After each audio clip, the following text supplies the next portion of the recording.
एक नदी है जिसमें पानी का लेवल ऊपर चढ़ा हुआ है। नदी किनारे एक महिला है जो गर्भवती है। नदी का बहाव काफ़ी तेज है और उससे भी कहीं ज़्यादा तेज इस गर्भवती महिला की प्रसव पीड़ा है। कुछ महिलाएं हैं, निश्चित रूप से इस गर्भवती महिला की रिश्तेदार होंगी।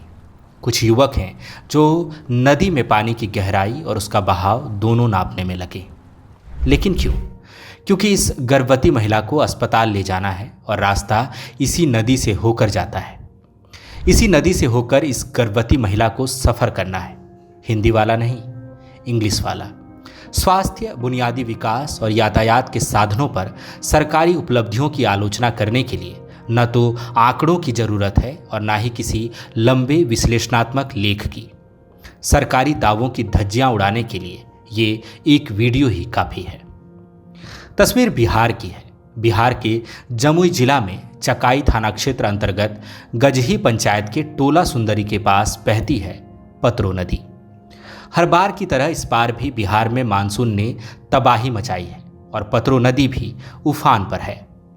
गर्भवती महिला ने इसी पतरो नदी को रिश्तेदारों के कंधों के सहारे पार किया है। एक गर्भवती महिला और बाढ़ से उफनती नदी, आपके मन में कौन कौन सी आशंकाएं जन्म लेती हैं? कौन से सवाल हैं जो सिहरन पैदा करते हैं? क्या होता यदि ये गर्भवती महिला और उसके रिश्तेदार नदी के तेज बहाव में बह जाते? क्या होता यदि महिला का यहीं नदी किनारे प्रसव हो जाता? शिशु का जन्म तो नदी के बीचों बीच गहरे पानी में भी हो सकता था। क्या होता यदि यहीं इस महिला को इलाज और खून की जरूरत आ पड़ती? न जाने कितने सवाल हैं, लेकिन जवाब कभी नहीं मिलेगा, क्योंकि जिनकी जवाबदेही है वो ऊंचे मंच से उपलब्धियां गिनाने में व्यस्त हैं।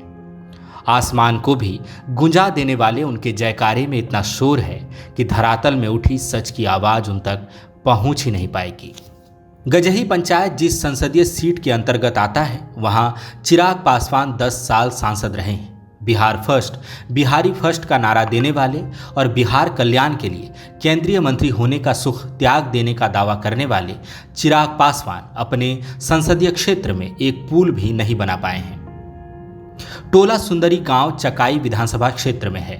यहां से विधायक चुने गए सुमित कुमार सिंह नीतीश कैबिनेट में मंत्री हैं।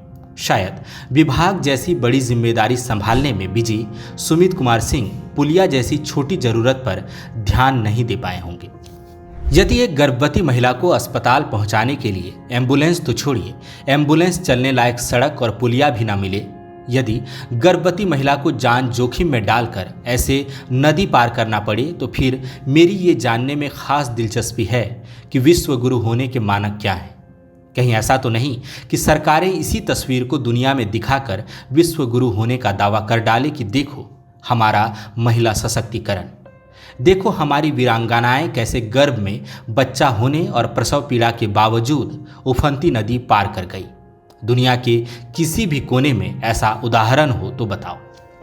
वैसे बिहार से आई ऐसी तस्वीर पहली या आखिरी नहीं है। ये तो उस सिलसिले की कड़ी भर है जिसमें गर्भवती महिलाओं, मरीजों को ऐसे अस्पताल पहुंचाने की जद्दोजहद न्यू नॉर्मल है।